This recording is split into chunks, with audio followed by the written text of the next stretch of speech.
박근혜 전 대통령인데요. 박근혜 전 대통령의 재판이 주 4회로 늘어났는데 오늘 다음 주 4회 재판 방청을 위한 추첨이 열렸습니다. 정치데스크의 강병규 기자가 지난 추첨 때 3번의 공판기일 모두 탈락하는 불운을 겪었는데요. 오늘은 당첨됐을지 직접 공개해드립니다. 박근혜 전 대통령 재판 방청에 응모했지만 3번의 추첨 모두 탈락했었는데요. 아직도 이 자리에 서면 지난 방청 추첨에 안타까운 탈락이 떠올라서 아직도 마음이 괴롭습니다. 저는 오늘 다시 방청 추첨하러 이 법원에 나와 있습니다. 그때랑 좀 분위기는 달라졌을까요? 방청에 응모하기 위해 모인 사람들. 그런데 지난번과 달리 빈자리가 많았습니다. 얼굴을 가리는 선캡과 모자를 쓴 박 전 대통령의 지지자들도 많았는데요. 촬영을 거부했습니다. 방송을 시민사회를 하는 기분이 같지가 않습니다. 저도 방청 응모를 해봅니다. 응모권 4장에 인적사항을 썼습니다. 저렇게 4장이잖아요. 저번보다 좀 색깔이 다양해졌는데 저는 이 모든 길에 좀 다 응모를 해보겠습니다. 색깔별로 응모권을 제출하면 끝. 이제 추첨의 순간이 다가왔습니다.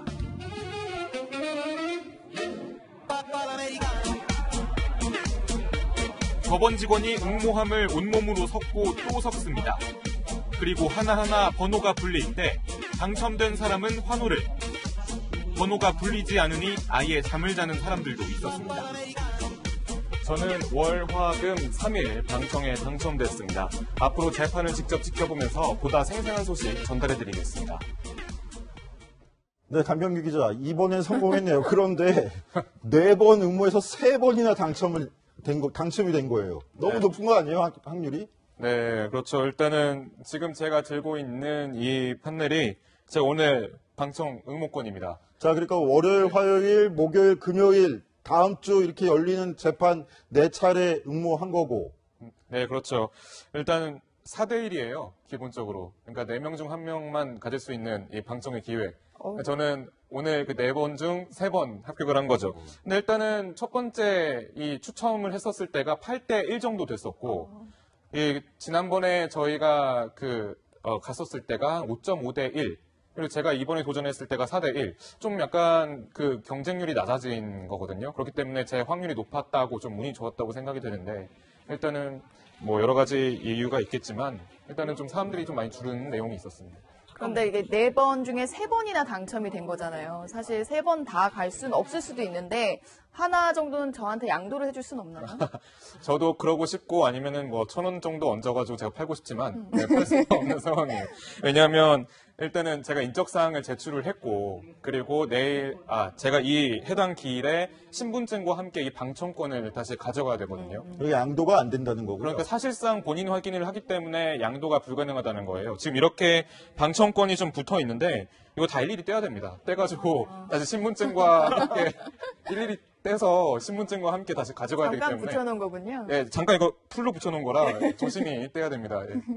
어렵게 당첨이 됐고 다른 사람들 당첨되지 못하신 분들도 있으니까 강병규 기자 월요일, 화요일, 금요일 꼭 가서 현장 취재 열심히 하고 그 소식을 정치데스크에서 꼭 전해줄 의무도 생겼네요. 개근하고요. 예, 제가 세세하게 보고서 또 새로운 내용, 아무도 찾지 못하는 그런 내용들 전달해드릴 수 있도록 노력하겠습니다. 자, 그런데 강병규 기자, 저번과 달리 이번에는 박근혜 전 대통령 지지자들이 굉장히 촬영도 거부하고 이런 경향이 좀 심했다고 하더라고요. 네, 맞나요? 맞습니다. 예, 제가 사실 오늘 좀 더 카메라에 많은 인터뷰를 좀 담아보고 싶었습니다. 근데 그러지 못했던 이유가 일단은 기자를 너무 불신하더라고요. 언론사들을. 언론사를 불신한다? 네, 제가 만나봤던 분들 중에 또 이런 얘기도 했었는데, 언론이 나서서 박 전 대통령을 뭐 죽였다, 혹은 많이 마음을 아프게 했다, 뭐 이런 얘기를 직접 했었고요.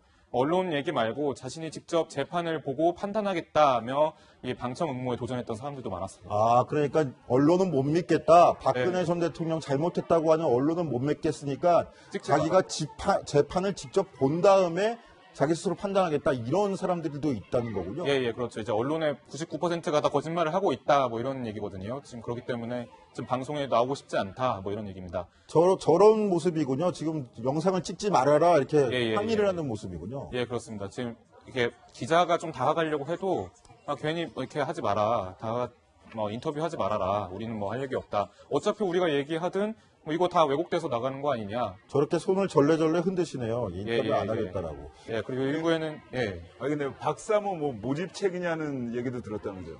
제가 이제 얘기를 하면서 이제 인터뷰를 요청을 드리고 어떻게 오셨는지 그런 사정을 좀 약간 들으면서 대화를 많이 나눴는데 옆에 뭐 잠깐 가만히 조용히 계셨던 50대 남성분이 제가 가고 난 뒤에 이런 얘기를 했대요. 저분이 요 박사모 모집책이냐 뭐 이런 얘기를 직접 했다고 하는데 그 뒤에 제가 나중에 이제 아까 대화를 나눴던 그 회원분과 함께 얘기를 다시 나눴거든요. 그러면서 이제 이런 얘기를 좀 했습니다. 좀 더 자세한 그런 내용인데요. 한번 들어보시겠습니다. 아까 여기 어떤 만났다고 싸웠다고 불편해요. 아니 우리 둘이 얘기했잖아요. 근데 그거를 어르신이 앉아가지고 날 보고 모집책이네. 그래서 채널의 기자라 그렇게 얘기를 했더니 모집책이네 얼마나 그래요. 너무 화가 나서 동업이냐 여기는 모집 책임자고. 그러니까 모집 책임자냐, 박사모 모집 책임자냐라고 물어보신 분은 강병규 기자 그렇게 해서 방청권을 얻어가려고 하는 게 아니냐 이렇게 의심을 좀 하셨던 거군요. 예, 그러니까 뭐 정리를 하자면 사실 이런 모집책 얘기가 나오는 이유가 오늘 방청 응모 행사에 박 전 대통령 지지자분들이 상당히 많이 나왔기 때문이에요.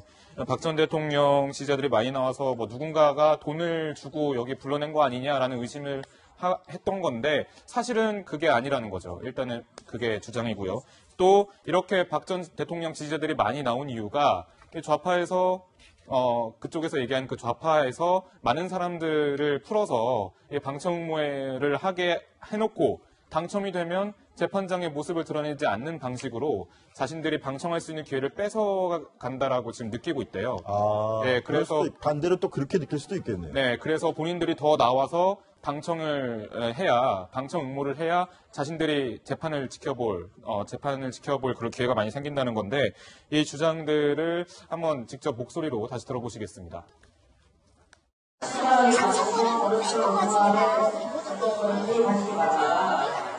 방청권을 뺏는다고요? 아니 지네가 다 수사가 다니잖아요. 그러면 방청권을 당첨되고 걔네들이 다 가져가 버리잖아요. 그런 건 비는 거예요. 우리가 방청권을 뺏기는 거지. 그러면 실상적으로 다 방청 구석에 가면은 빈 거야 그 자리가 다.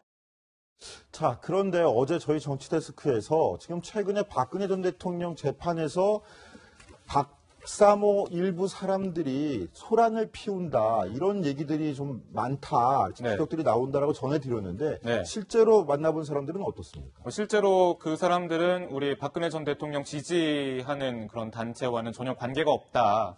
우리도 상식적으로 움직인다. 이러면서 상당히 억울해하는 분위기였거든요.